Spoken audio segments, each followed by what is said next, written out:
Dracula by Bram Stoker. Read by Mike Bennett. Episode 11. Chapter 11. Lucy Westenra's Diary. 12th of September. How good they all are to me. I quite love that dear Dr. Van Helsing. I wonder why he was so anxious about these flowers. He positively frightened me, he was so fierce, and yet he must have been right, for I feel comfort from them already. Somehow I do not dread being alone tonight, and I can go to sleep without fear. I shall not mind any flapping outside the window. Oh, the terrible struggle that I have had against sleep so often of late. The pain of the sleeplessness, or the pain of the fear of sleep, with such unknown horrors as it has for me. How blessed are some people whose lives have no fears, no dreads, to whom sleep is a blessing that comes nightly and brings nothing but sweet dreams. Well, here I am tonight, hoping for sleep, and lying like Ophelia in the play, with virgin krantz and maiden struments. I never liked garlic before, but tonight it is delightful. There is peace in its smell. I feel sleep coming already. Good night, everybody. Dr. Seward's Diary. 13th of September. Called at the Berkeley and found Van Helsing, as usual, up to time. The carriage, ordered from the hotel, was waiting. The professor took his bag, which he always brings with him now. Let all be put down exactly. Van Helsing and I arrived at Hillingham at 8 o'clock. It was a lovely morning. The bright sunshine and all the fresh feeling of early autumn seemed like the completion of nature's annual work. The leaves were turning to all kinds of beautiful colours, but had not yet begun to drop from the trees. When we entered, we met Mrs. Westenra coming out of the morning room. She is always an early riser. She greeted us warmly and said, "You will be glad to know that Lucy is better. The dear child is still asleep. I looked into her room and saw her, but did not go in, lest I should disturb her." The professor smiled and looked quite jubilant. He rubbed his hands together and said, "Aha! I thought I had diagnosed the case. My treatment is working." To which she answered, "You must not take all the credit to yourself, Doctor. Lucy's state this morning is due in part to me." "How do you mean, ma'am?" asked the professor. "Well, I was anxious about the dear child in the night, and went into her room. She was sleeping soundly, so soundly that even my coming did not wake her. But the room was awfully stuffy. There were a lot of those horrible, strong-smelling flowers about everywhere, and she had actually a bunch of them round her neck. I feared that the heavy odour would be too much for the dear child in her weak state, so I took them all away and opened a bit of the window to let in a little fresh air. You will be pleased with her, I am sure." She moved off into her boudoir, where she usually breakfasted early. As she had spoken, I watched the professor's face and saw it turn ashen grey. He had been able to retain his self-command whilst the poor lady was present, for he knew her state and how mischievous a shock would be. He actually smiled on her as he held open the door for her to pass into her room. But the instant she had disappeared, he pulled me suddenly and forcibly into the dining room and closed the door. Then, for the first time in my life, I saw Van Helsing break down. He raised his hands over his head in a sort of mute despair, and then beat his palms together in a helpless way. Finally, he sat down on a chair, and putting his hands before his face, began to sob, with loud, dry sobs that seemed to come from the very racking of his heart. Then he raised his arms again, as though appealing to the whole universe. "God, God, God," he said, "what have we done? What has this poor thing done, that we are so sore beset? Is there fate amongst us still, sent down from the pagan world of old, that such things must be, and in such way? This Poor mother, all unknowing and all for the best as she think, does such thing as lose her daughter, body and soul, and we must not tell her, we must not even warn her, or she die, and then both die. Oh, how we are beset! How are all the powers of the devils against us?" Suddenly he jumped to his feet. "Come, we must see and act. Devils or no devils, or all the devils at once, it matters not. We fight him all the same." He went to the hall door for his bag, and together we went up to Lucy's room. Once again I drew up the blind whilst Van Helsing went towards the bed. This time he did not even start as he looked on the poor face with the same awful waxen pallor as before. He wore a look of stern sadness and infinite pity. "As I expected," he murmured with that hissing inspiration of his which meant so much. Without a word he went and locked the door, and then began to set out on the little table the instruments for yet another operation of transfusion of blood.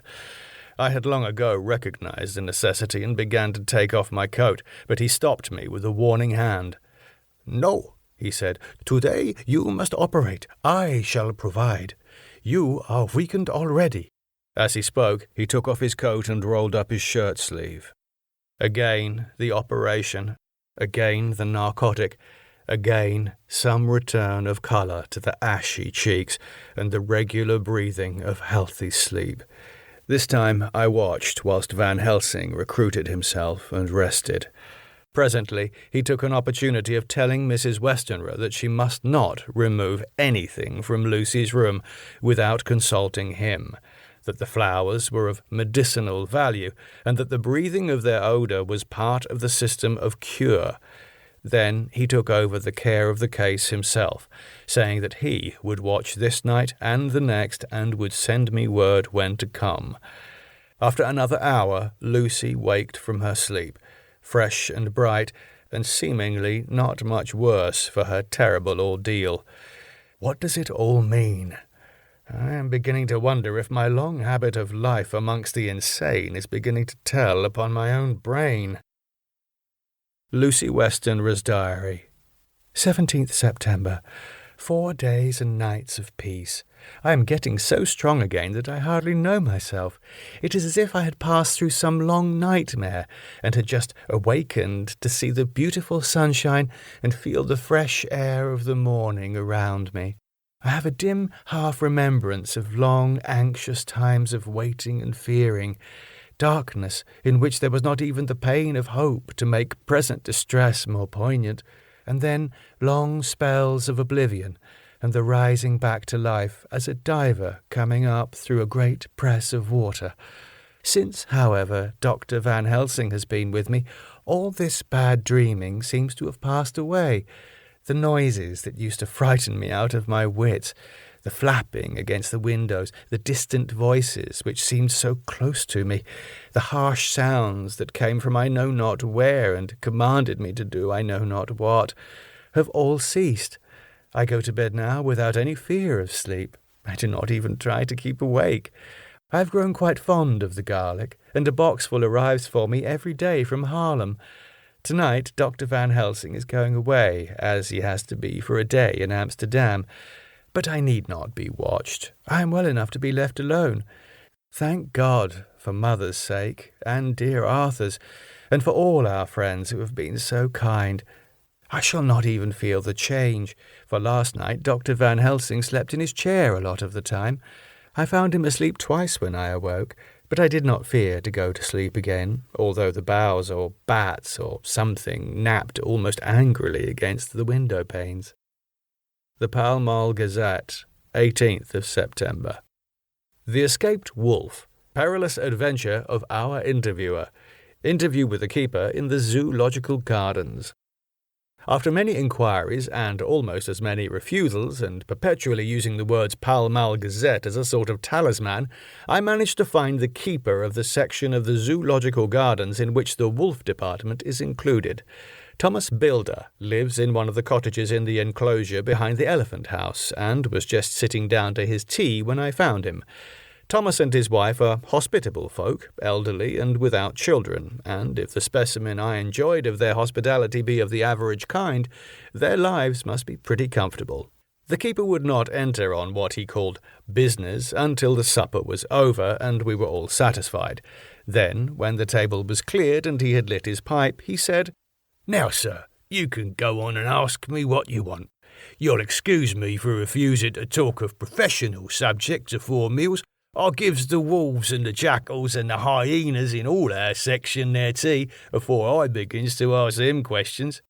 "How do you mean, ask them questions?" I queried, wishful to get him into a talkative humour. "Hitting them over the head with a pole is one way, scratching of their ears is another, when gents as is flush wants a bit of a show-off to their gals. I don't so much mind the fust, the hitting with a pole afore I chucks in their dinner, but I waits till they've had their sherry and coffee, so to speak, afore I tries on with the ear-scratching. Mind you," he added philosophically, "there's a deal of the same nature in us as in them there animals. Here's you a-comin' and asking of me questions about my business, and I that grumpy like that only for your bloomin' half-quid I'd ha' seen you blowed fust 'fore I'd answer.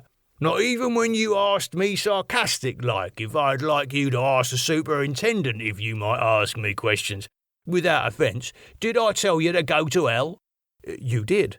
"And when you said you'd report me for using of obscene language, that was hitting me over the head, but the half-quid made that all right. I weren't a-going to fight, so I waited for the food and did with my howl as the wolves and lions and tigers does. But Lord love your heart, now that the old woman has stuck a chunk of her tea cake in me and rinsed me out with her bloomin' old teapot and I've lit up, you may scratch my ears for all you're worth, and won't get even a growl out of me. Drive along with your questions. I know what you're coming at. That ere escaped wolf." "Exactly. I want you to give me your view of it. Just tell me how it happened, and when I know the facts, I'll get you to say what you consider was the cause of it, and how you think the whole affair will end." "All right, governor. This here is about the old story. That ere wolf that we call Berserker was one of the 3 grey ones that come from Norway to Jamrach's. He was a nice, well-behaved wolf that never gave no trouble to talk of. I'm more surprised at him for wanting to get out nor any other animal in the place. But there, you can't trust wolves no more than women." "Oh, you don't mind him, sir," broke in Mrs. Tom with a cheery laugh. "He's got minding the animal so long that blessed if he ain't like old wolf hisself. But there ain't no harm in him." "Well, sir, it was about 2 hours after feeding yesterday when I first hear my disturbance. I was making up a litter in the monkey house for a young puma which is ill, but when I heard the yelping and howling, I came away straight. There was Berserker a-tearing like a mad thing at the bars as if he wanted to get out. There wasn't much people about that day, and close at hand was only one man, a tall thin chap with a hook nose and a pointed beard with a few white hairs running through it. He had a hard, cold look and red eyes, and I took a sort of dislike to him, for it seemed as if it was him as they was irritated at. He had white kid gloves on his hands, and he pointed out the animals to me and says, 'Keeper, these wolves seem upset at something.' 'Maybe it's you,' says I, for I did not like the airs as he give himself. He didn't get angry as I hoped he would, but he smiled a kind of insolent smile, with a mouth full of white, sharp teeth. 'Oh no, they wouldn't like me,' he says. 'Oh yes, they would,' says I, imitating of him. 'They always like a bone or two to clean their teeth on about tea time, which you has a bag full.' Well, it was a odd thing, but when the animals see us talking, they lay down, and when I went over to Berserker, he let me stroke his ears, same as ever. That there man came over, and blessed but if he didn't put in his hand and stroke the old wolf's ears too. 'Take care,' says I, 'Berserker is quick.' 'Never mind,' he says, 'I'm used to 'em.' 'Are you in the business yourself?' I says, taking off me hat, for a man what trades in wolves, etc., is a good friend to keepers. 'No,' says he, 'not exactly in the business, but I have made pets of several. And with that, he lifts his hat as polite as a lord and walks away. Old Bersiger kept a-looking arter him till he was out of sight, and then went and lay down in a corner and wouldn't come out the whole evening. Well, last night, so soon as the moon was up, the wolves here all began howling. There weren't nothing for 'em to howl at. There weren't no one near, except someone that was evidently a-calling a dog somewheres out back of the gardens in Park Road. Once or twice I went out to see that all was right, and it was. And then the howling stopped. Just before 12 o'clock, I just took a look round afore turning in, and bust me, but when I came opposite to old Bersiger's cage, I see the rails broken and twisted about and the cage empty. And that's all I know for certain. Did anyone else see anything? One of our gardeners was a-coming home about that time from Harmony when he sees a big grey dog coming out through the garden edges. At least, so he says. But I don't give him much for it myself, for if he did, he never said a word about it to his missus when he got home, and it was only after the escape of the wolf was made known, and we had all been up all night a-hunting of the park for Bersiger, that he remembered seeing anything. My own belief was that the harmony had got to his head. Now, Mr. Builder, can you account in any way for the escape of the wolf? Well, sir, he said, with a suspicious sort of modesty, I think I can, but I don't know as how you'd be satisfied with the theory. Certainly I shall. If a man like you, who knows the animals from experience, can't hazard a good guess at any rate, who is even to try? Well then, sir, I accounts for it this way. It seems to me that 'ere wolf escaped simply because he wanted to get out. From the hearty way that both Thomas and his wife laughed at the joke, I could see that it had done service before, and that the whole explanation was simply an elaborate sell. I couldn't cope in badinage with the worthy Thomas, but I thought I knew a surer way to his heart, so I said, Now, Mr. Builder, we'll consider that first half-sovereign worked off, and this brother of his is waiting to be claimed when you've told me what you think will happen. All right you are, sir, he said briskly. You'll excuse me, I know, for a chaffing of ye, but the old woman here winked at me, which was as much as telling me to go on. Well, I never, said the old lady. My opinion is this. That 'ere wolf is hiding off somewheres. The gardener, what didn't remember, said he was a-galloping northward faster than an horse could go, but I didn't believe him, for you see, sir, wolves don't gallop no more nor dogs does. They not being built that way. Wolves is fine things in a storybook, and I dessay when they gets in packs and does be chivying something that's more afeard than they is, they can make a devil of a noise and chop it up, whatever it is. But Lord bless you, in real life a wolf is only a low creature, not half so clever or bold as a good dog, and not half a quarter so much fighting him. This one ain't been used to fighting or even to providing for himself, and more like he's somewhere round the park, a-hiding and a-shivering of. And, if he thinks at all, wondering where he is to get his breakfast from, or maybe he's got down some area and is in a coal cellar. My eye, won't some cook get a rum start when she sees his green eyes a-shining at her out of the dark? If he can't get food, he's bound to look for it, and mayhap he may chance to light on a butcher's shop in time.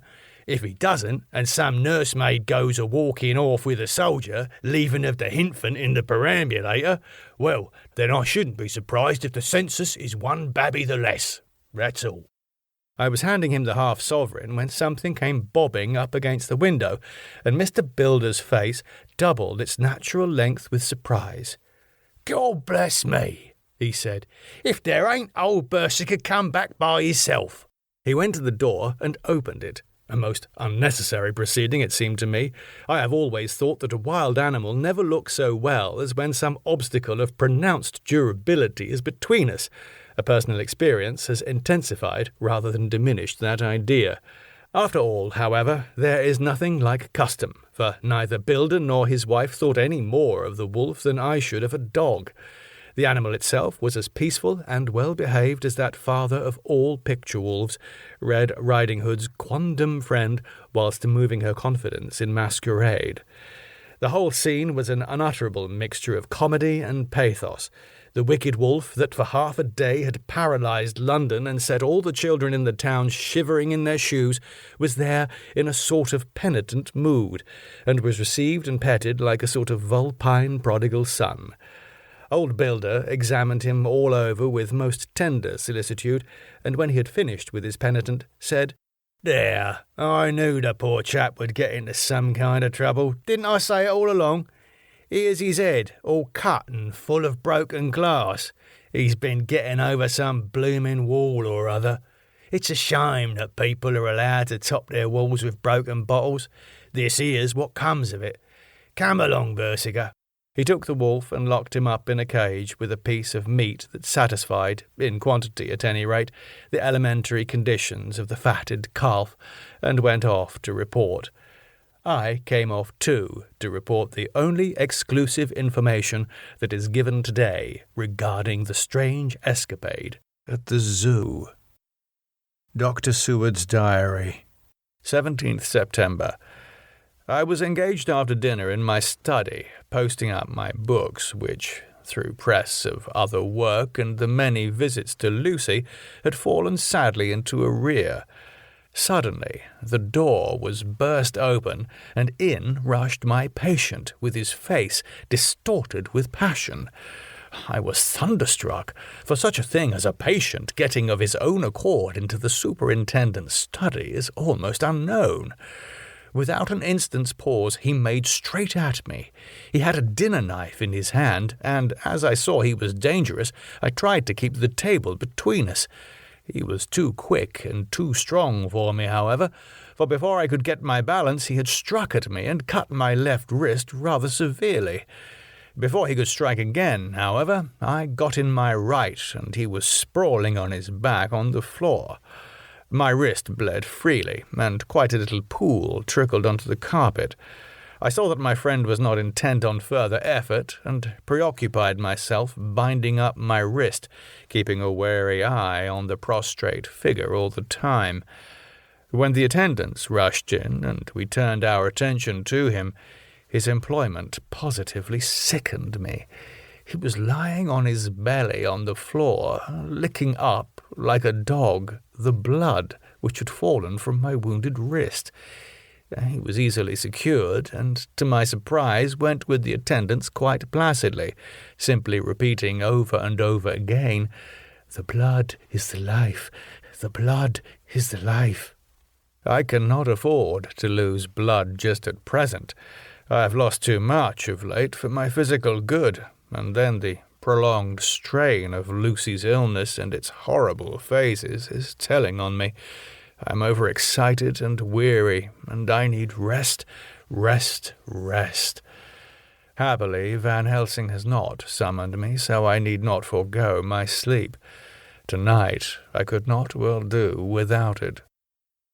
Telegram, Van Helsing, Antwerp, to Dr. Seward, Carfax. Sent to Carfax, Sussex, as no county given. Delivered late by 22 hours. 17th September. Do not fail to be at Hillingham tonight. If not watching all the time frequently, visit and see that flowers are as placed. Very important. Do not fail. Shall be with you as soon as possible after arrival. Dr. Seward's Diary. 18th September. Just off a train to London. The arrival of Van Helsing's telegram filled me with dismay. A whole night lost, and I know by bitter experience what may happen in a night. Of course, it is possible that all may be well, but what may have happened? Surely there is some horrible doom hanging over us that every possible accident should thwart us in all we try to do. I shall take the cylinder with me, and then I can complete my entry on Lucy's phonograph. Memorandum left by Lucy Westenra. 17th September, night. I write this and leave it to be seen so that no one may by any chance get into trouble through me. This is an exact record of what took place tonight.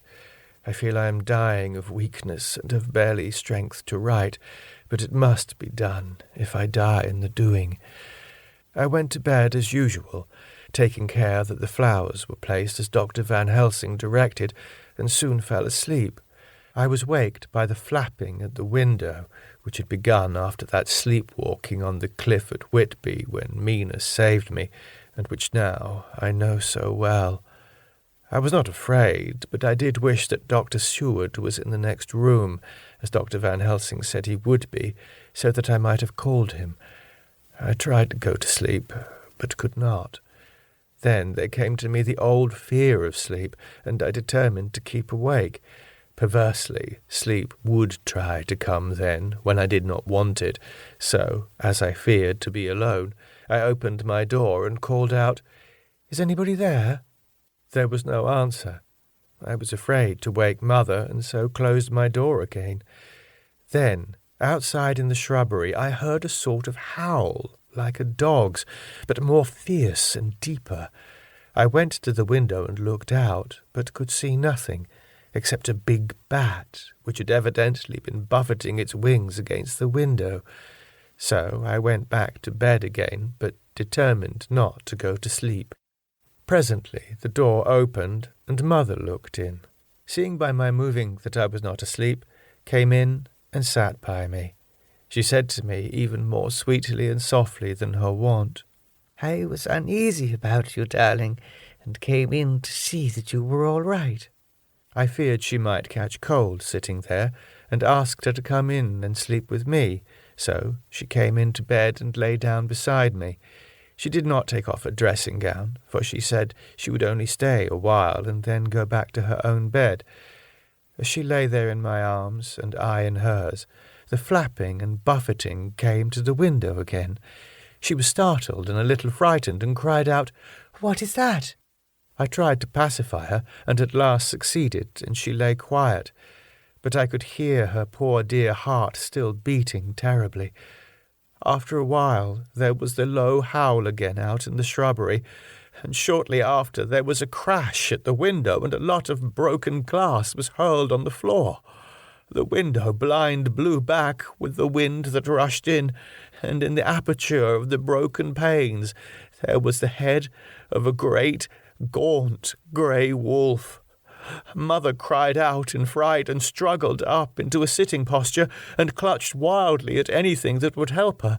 Amongst other things, she clutched the wreath of flowers that Dr. Van Helsing insisted on my wearing round my neck, and tore it away from me. For a second or two she sat up, pointing at the wolf, and there was a strange and horrible gurgling in her throat. Then she fell over as if struck with lightning, and her head hit my forehead and made me dizzy for a moment or two. The room and all round seemed to spin round. I kept my eyes fixed on the window, but the wolf drew his head back, and a whole myriad of little specks seemed to come blowing in through the broken window, and wheeling and circling round like the pillar of dust that travellers describe when there is a simoon in the desert. I tried to stir, but there was some spell upon me, and dear Mother's poor body, which seemed to grow cold already, for her dear heart had ceased to beat, weighed me down, and I remembered no more for a while. The time did not seem long, but very, very awful, till I recovered consciousness again. Somewhere near, a passing bell was tolling. The dogs all round the neighbourhood were howling, and in our shrubbery, seemingly just outside, a nightingale was singing. I was dazed and stupid with pain and terror and weakness, but the sound of the nightingale seemed like the voice of my dead mother come back to comfort me. The sounds seemed to have awakened the maids, too, for I could hear their bare feet pattering outside my door. I called to them, and they came in, and when they saw what had happened and what it was that lay over me on the bed, they screamed out. The wind rushed in through the broken window, and the door slammed to. They lifted off the body of my dear mother and laid her covered up with a sheet on the bed after I had got up. They were all so frightened and nervous that I directed them to go to the dining-room and have each a glass of wine. The door flew open for an instant and closed again. The maids shrieked and then went in a body to the dining-room, and I laid what flowers I had on my dear mother's breast. When they were there, I remembered what Dr. Van Helsing had told me, but I didn't like to remove them, and besides, I would have had some of the servants to sit up with me now. I was surprised that the maids did not come back. I called them, but got no answer, so I went to the dining room to look for them. My heart sank when I saw what had happened. They all four lay helpless on the floor, breathing heavily. The decanter of sherry was on the table, half full, but there was a queer, acrid smell about. I was suspicious and examined the decanter. It smelt of laudanum, and looking on the sideboard, I found that the bottle which Mother's doctor uses for her, was empty. What am I to do? What am I to do? I am back in the room with Mother. I cannot leave her, and I am alone, save for the sleeping servants whom someone has drugged. Alone with the dead. I dare not go out, for I can hear the low howl of the wolf through the broken window. The air seems full of specks, floating and circling in the draught from the window, and the lights burn blue and dim. What am I to do? God, shield me from harm this night. I shall hide this paper in my breast, where they shall find it when they come to lay me out.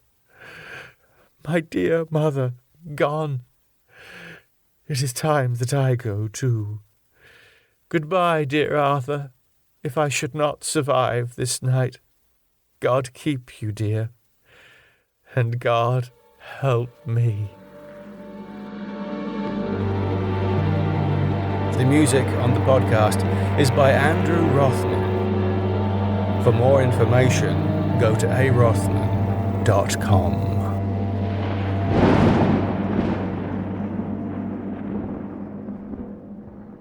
Thank you for listening, ladies and gentlemen. I hope you're enjoying the podcast, and if you are, and you're especially partial to a ripping vampire story, I can wholeheartedly recommend my podcast of my own vampire novel, which I'm sure comes as no surprise. It's called Underwood and Flinch. It's a contemporary novel set in a British expat community in Spain, and into that community comes a vampire. Here's the blurb. All David Flinch ever wanted was a normal life. But when you're a member of the Flinch family, normal has never been easy. For hundreds of years, the eldest-born male Flinch has been servant and guardian to the vampire, Lord Underwood. While the Flinches have changed through the generations, Underwood has remained eternal. David had hoped to be spared the horror of serving his family's lord and master, but when he is summoned to the family home in Spain by his dying older brother, he knows his luck has run out. After 50 years of slumber, Underwood is to be resurrected from the grave in a ritual of human sacrifice, and David, by right of succession, is to be his resurrector. But there is another Flinch, one who craves the role of guardian to the vampire, David's sister, Lydia. It's a job she intends to have, even if it means making David's the first blood shed in this new age of Underwood and Flinch. The novel Underwood and Flinch was serialised as a podcast from December 2008 to July 2012. It won the Parsec Award for Best Small Cast Story, long form, for 2 years running in 2012 and 2013. Episodes of the podcast have been downloaded over 2 million times, and the book is currently optioned by a major Hollywood studio for production as a television series. So, why not give Underwood and Flinch a try? You've nothing to lose. It's free. So search for it today in your podcast app. Thank you. I hope you enjoy it.